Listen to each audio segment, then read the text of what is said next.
fenomena Pati menaikkan pajak PBB yang diikuti, yang disertai dengan beberapa kabupaten lainnya, Banyuwangi, Jombang, Cirebon, dan sebagainya. Ini jangan dilihat sebagai fenomena daerah. Ini adalah cerminan bahwa kita sudah masuk krisis fiskal. Awal Februari, Sri Mulyani sudah tahu bahwa akan ada krisis di dalam kita punya keuangan. Oleh karena itu, pada awal Februari, Sri Mulyani mengatakan, dengan pertama adalah memotong transfer ke daerah sebesar 50 triliun, dan kemudian diikuti dengan yang lainnya. Jadi transfer ke daerah ini dengan sengaja krisis fiskal pusat diserahkan kepada daerah. Lalu kemudian Sri Mulyani mengatakan daerah kalau bisa cari uang sendiri. Bagaimana daerah bisa mencari uang sendiri? PAD itu yang paling besar cuma PBB dan mungkin pajak kendaraan bermotor.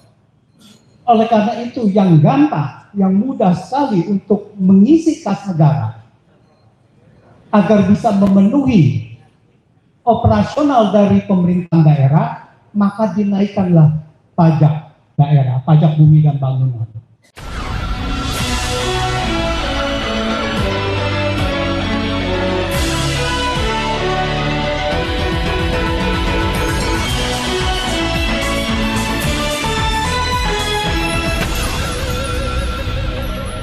Nah, sekarang kita akan ada semacam talk show, mini talk show. Ada 3 orang yang akan memberikan perspektif dari sisi ekonomi, sisi politik dan geopolitik globalnya ya.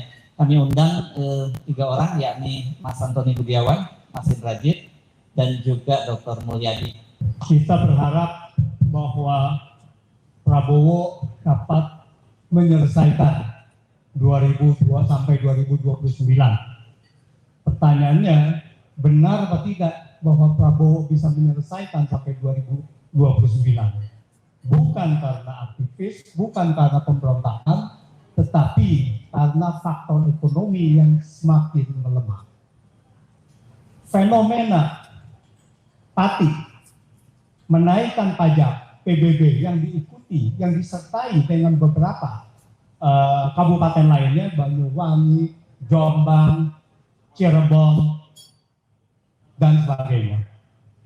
Ini jangan dilihat sebagai fenomena daerah. Ini adalah cerminan bahwa kita sudah masuk krisis fiskal. Awal Februari, Sri Mulyani sudah tahu bahwa akan ada krisis di dalam kita punya keuangan. Oleh karena itu, pada awal Februari, Sri Mulyani mengatakan, dengan pertama adalah memotong transfer ke daerah sebesar 50 triliun dan kemudian diikuti dengan yang lainnya. Jadi transfer ke daerah ini dengan sengaja krisis fiskal pusat diserahkan kepada daerah. Lalu kemudian Sri Mulyani mengatakan daerah kalau bisa cari uang sendiri. Bagaimana daerah bisa mencari uang sendiri? PAD itu yang paling besar cuma PBB dan mungkin pajak kendaraan bermotor.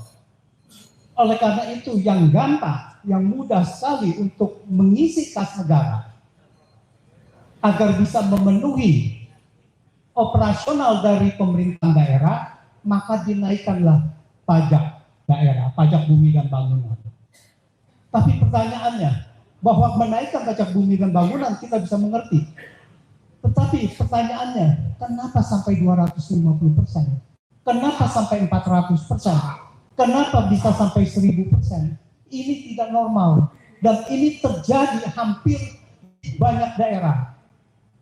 Jadi saya menduga bahwa di sini ada penggebosan, bahwa di sini ada kesengajaan, bahwa di picu daerah itu ada kerusuhan atau setidak-tidaknya tidak stabilan untuk memicu kegaduhan-kegaduhan yang sudah terjadi di Kabupaten Pati.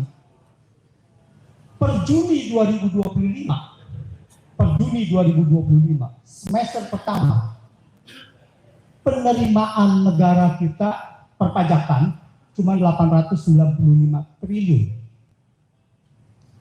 Pembayaran bunga zaman 398 triliun.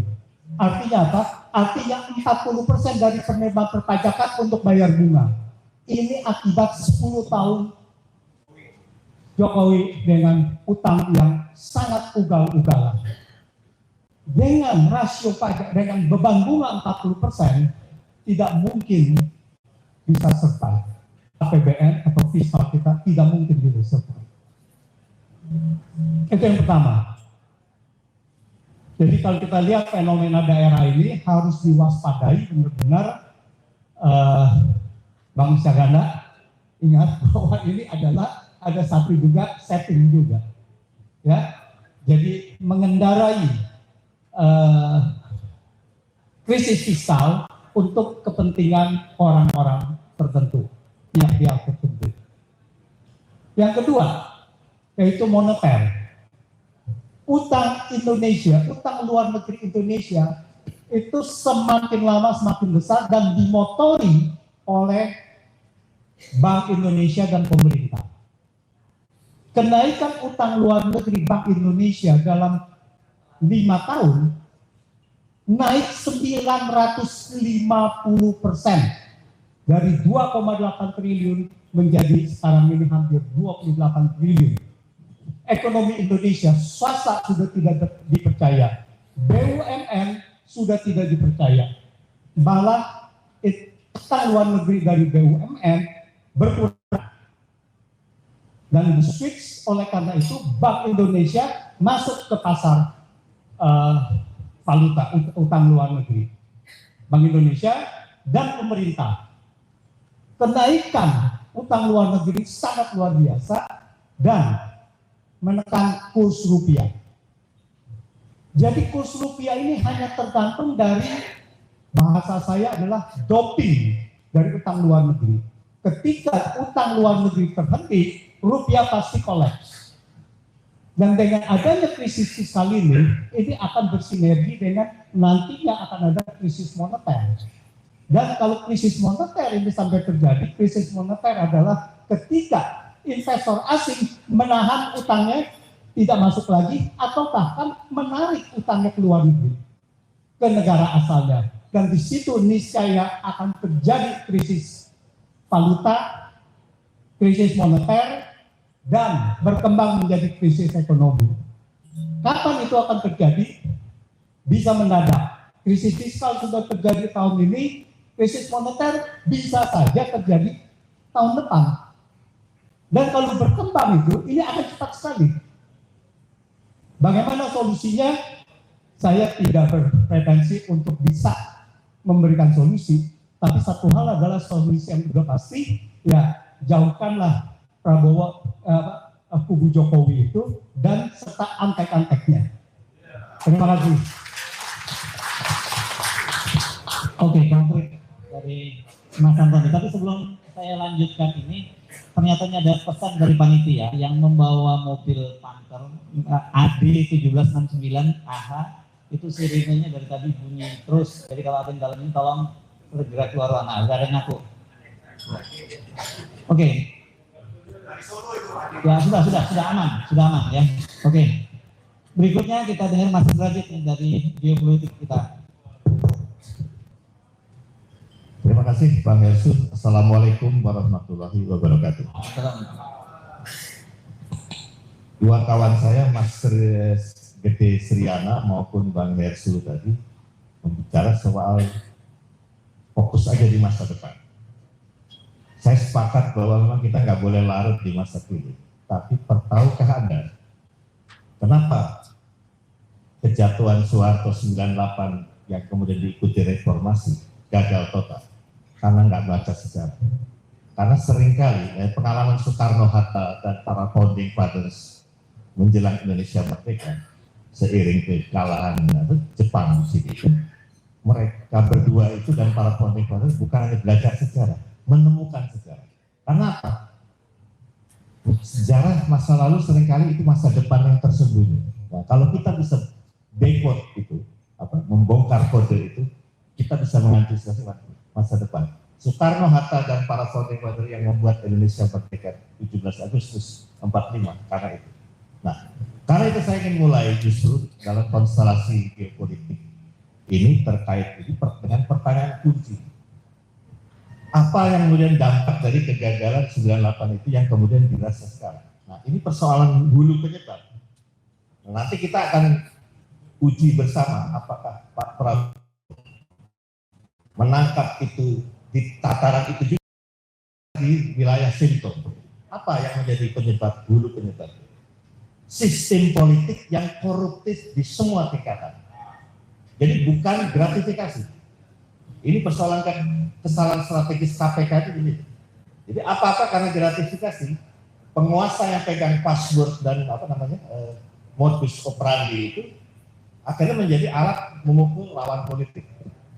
Tapi intinya di mana sistem politik yang membidani korupsi itu menyeluruh dari pusat daerah, dari DPRD, DPR, eksekutif, bahkan pelaksana yudikatif tidak pernah disentuh di aspek itu. Kedua, ini kita sebenarnya sudah pada tahu, tapi belum tentu meresapi apa yang dilihatnya. Produk hukum dan perundang-undangan, kalau tidak pro korporasi global, dia pro konglomerasi lokal. Nah, dari sini saja sudah bisa didekode. Berarti salah satu keberhasilan success story dari kejahatan suaka bukan di pihak kita, tapi dari luar. Ketika korporasi itu berkolaborasi dengan konglomerasi lokal dan kemudian dia menyusun konfigurasi dan formasi di DPR, di eksekutif, bahkan di yudikatif juga, dan di public institution. Nah, yang ketiga, ini murni kelemahan kita dan kita tidak pernah membahas secara strategis. Kearifan lokal tidak pernah menjadi tuntunan untuk mengantisipasi arus globalisasi yang dibalik itu adalah imperialisme dan kolonialisme. Nah, success story Cina, Bapak Ibu dan teman-teman sekalian,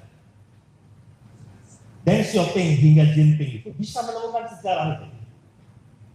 Sehingga misteri masa depan bisa dia dekode sebelum kejadian yang dikhawatirkan terjadi. Nah, itu yang menjadi penyebabnya keberhasilan Cina sekarang bukan karena swasembada ekonomi, tapi swasembada intelektual dan swasembada kebudayaan. Nah, itulah makanya berhasil meng-counter kekuatan mapan dari Barat itu. Nah, oke, sampai di sini saya sepakat jangan terlalu larut ke masalah yang hilir ini ya. Nah, sekarang saya kembali. Apa bedanya konstelasi global waktu Soeharto runtuh dan reformasi muncul dengan sekarang? Kalau dulu, ya ini karena nggak baca sejarah, seiring dengan Reagan dan Thatcher berkuasa akhir tahun 70-an 80-an, ada kekuatan baru yang tadinya tiara, menggeliat, yaitu korporasi-korporasi global itu bukan jadi pressure group saja, tapi menegara di negara yang dia beroperasi, baik di Amerika, di Eropa Barat. Bahkan kalau Anda perhatikan dalam konteks waktu BPPN dibentuk, yang menjadi joki itu cuma dua bank saja, Citibank Amerika dan Standard Chartered Bank Inggris, yang menjoki, dan itu yang menjadi tatanan terbangun sekarang seiring waktu itu menjabarkan Undang-Undang BI tahun 1999 yang sangat liberal di Asia Tenggara. Nah, itu. Nah, jadi kejayaan liberalisme internasional yang aktor utama korporasi itulah yang menjadi pintu masuk jatuhan suatu itu bukannya menjadi kontra skema atau revolusi kita bangkit, justru mereka yang masuk tanpa bisa dibendung. Di Pak Harto masih ada coba penangkalan di sektor strategis. Nah, ini kalau sekarang bagaimana? Nah, tadi Mas Antoni sudah menyinggung soal krisis fisikal. Ini kan kalau ibarat kedokteran baru simptomnya, wah ini gawat ini kan. Tapi apa yang patologis? Ada komplikasi di kekuatan-kekuatan mapan yang kalau Bung Karno dulu nyebut old established forces yang kebetulan di Barat. Itu lagi komplikasi. Anda tahu, ini mungkin paralel yang terpisah. Deklarasi San Francisco, ingat ya kemarin yang soal Palestina. Apa yang menarik di situ? Walaupun itu nggak substansi kalau secara hasil, tapi itu menggambarkan komplikasi di barat. Pertama, motor penggerak Eropa, Prancis dan Uni Eropa, kekaitan kemerdekaan Palestina. Betul nggak? Di sisi lain, ada kekuatan dari Timur Tengah yang selama ini memang satelit Amerika, Arab Saudi, Qatar dan sebagainya, itu yang jalur. Tapi ada jalur, walaupun ini semacam koalisi tipis-tipis kalau istilah sekarang. Negara-negara berkembang, ada Brasil, ada Meksiko, ada Indonesia. Ya kebetulan sampai tingkat itu dia ada di BRICS. Artinya apa? Ini terlepas ini Palestina memang menjadi satu hal yang mulai mengkhawatirkan di kekuatan mapan di barat. Karena inti di balik itu kan bukan Yahudi. Israel sebagai ujung tombak dari imperialisme barat supaya lestari di Timur Tengah. Nah ini komplikasi kan? Artinya apa?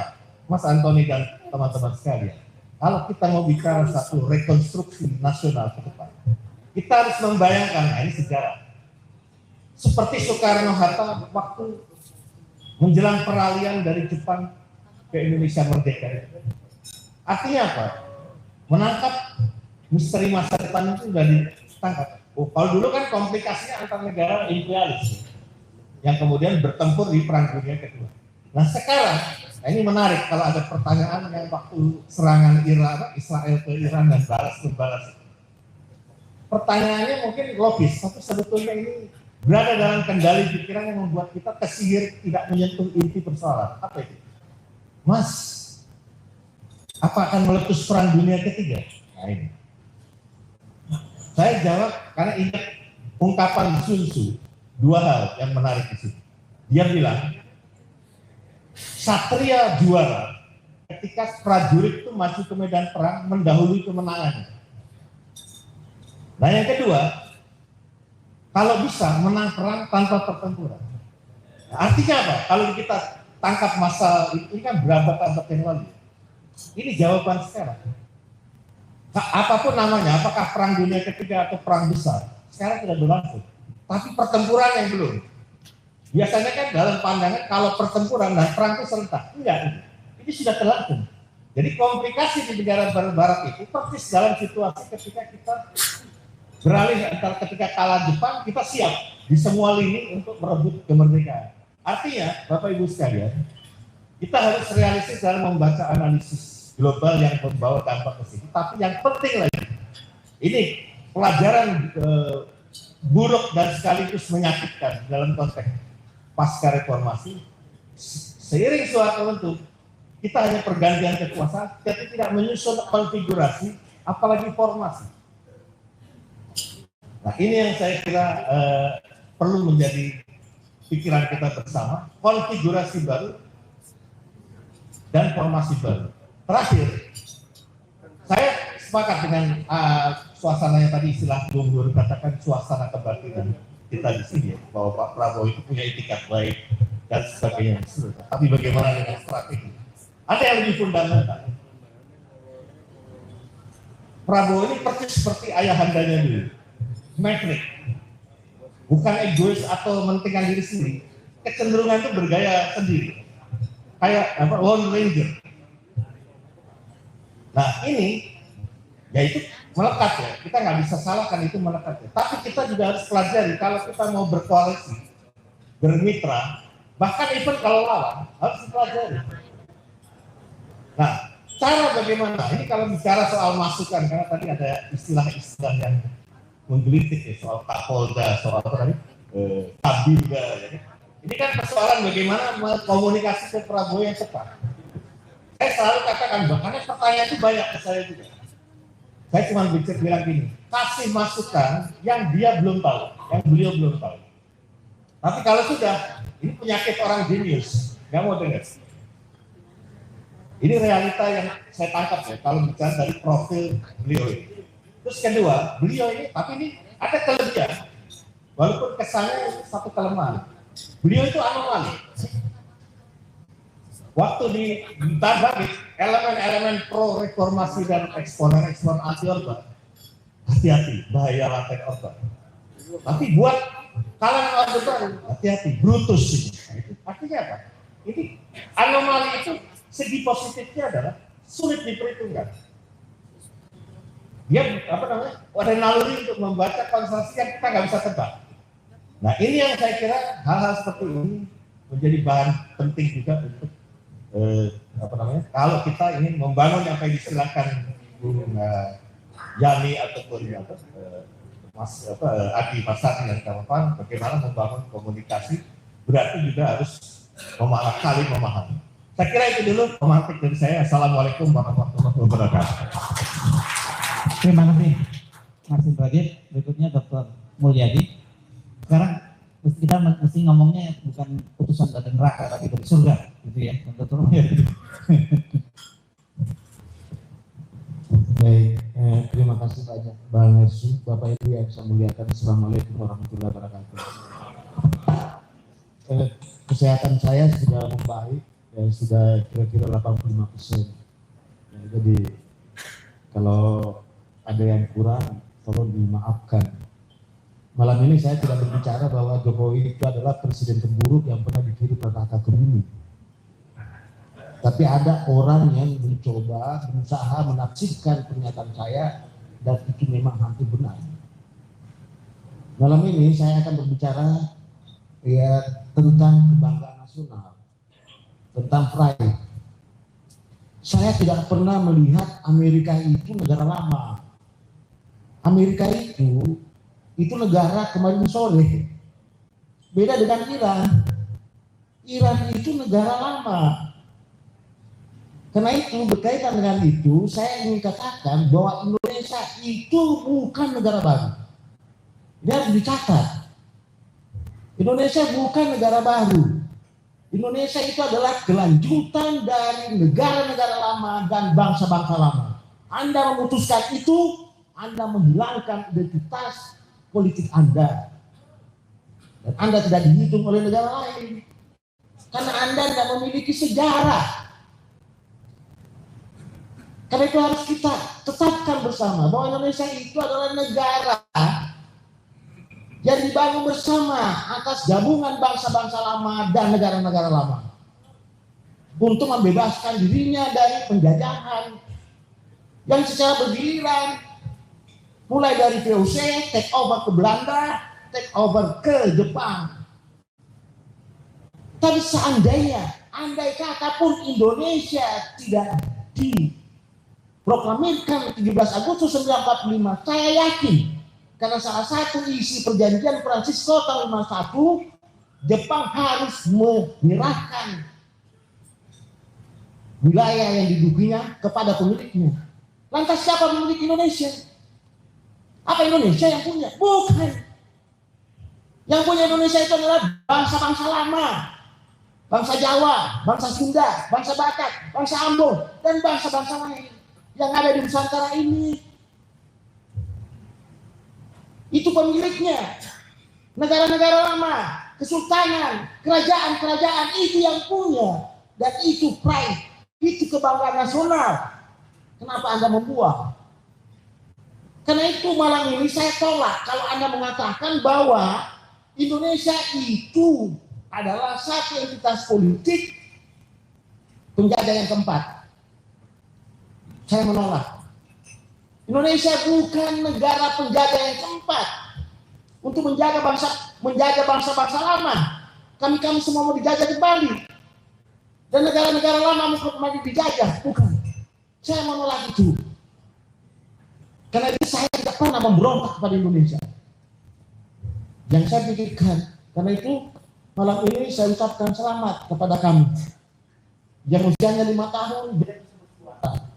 Tahun ini saya di Asosiasi Dosen Ilmu Politik menunjukkan satu teori namanya teori nyanyian kodok. Salah satu dalilnya di situ saya sebutkan bahwa ketika orang-orang baik berdatangan, maka orang-orang jahat bepergian. Dan ketika orang-orang jahat berdatangan, orang-orang baik bepergian. Sekarang apakah risiko pengganti Jokowi ini adalah orang-orang baik? Kalau dia orang-orang baik, dia akan panggil kita. Bukan dia musuh kita, Pak.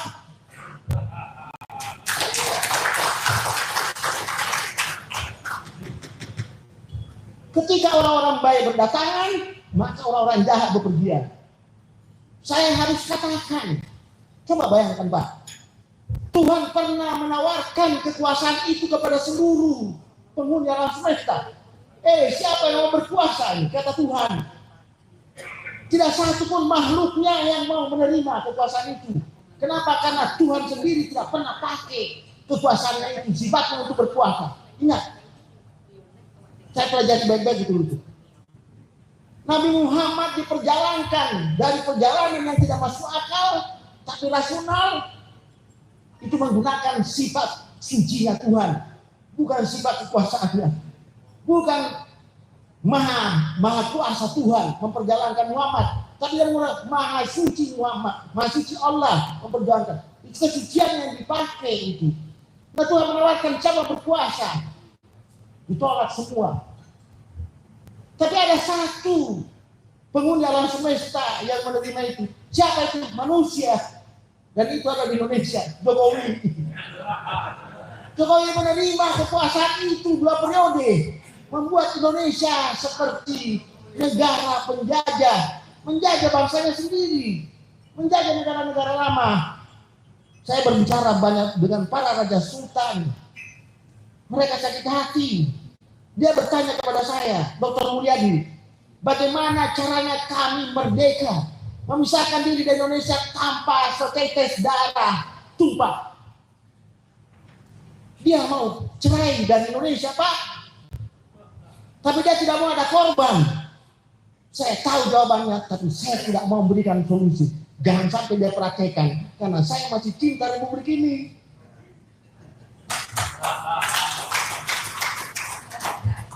Itu yang saya sampaikan Bapak Ibu. Itu perspektif teoritis saya sampaikan tadi. Sekarang perspektif empiris. Teori yang saya bangun, oligarki 3, fakta di lapangan. Bahwa rezim pasca reformasi Bapak Ibu, itu hanya diisi oleh 3 jenis oligarki. Pertama, oligarki politik, itulah yang kita sebut badut. Ada penguasa kita, pemimpin kita diketawai, diejek gitu kan. Jadi hinaan dia kan. Yang kedua, sekelompok orang yang menguasai sumber daya manusia, sumber daya alam, sumber daya buatan. Ini oligarki ekonomi ini yang saya sebut bandar politik. Yang ketiga ini bendera Orde Lama, saya rasakan itu yang jadi bandar politik itu hanya aparat. Sekarang yang banyak mewarnai rezim ini, rezimnya Jokowi itu para intelektual itu. Saya tidak pernah nyangka kalau intelektual itu jadi bahan politik itu. Jadi Bapak Ibu, elit politik, elit kekuasaan yang ada yang kita rasakan hanya ada 3. Badut politik, bandar politik, dan bandit politik. Karena itu saya masih melihat bahwa masa kerjanya kami masih panjang. Karena di Indonesia tidak, saya yakin Pak Prabowo tidak membuat gulita. Tetapi daerahnya Pak Prabowo masih gelap. Dan rezimnya Pak Prabowo, kalau dia tidak panggil orang-orang baik berdatangan, rezim Prabowo hanya fase antara saja. Kita akan terjerumus kepada Indonesia derita, bukan lagi gelap. Saya kira itu pengantar saya, Bang Hersu. Terima kasih. Assalamualaikum warahmatullahi wabarakatuh.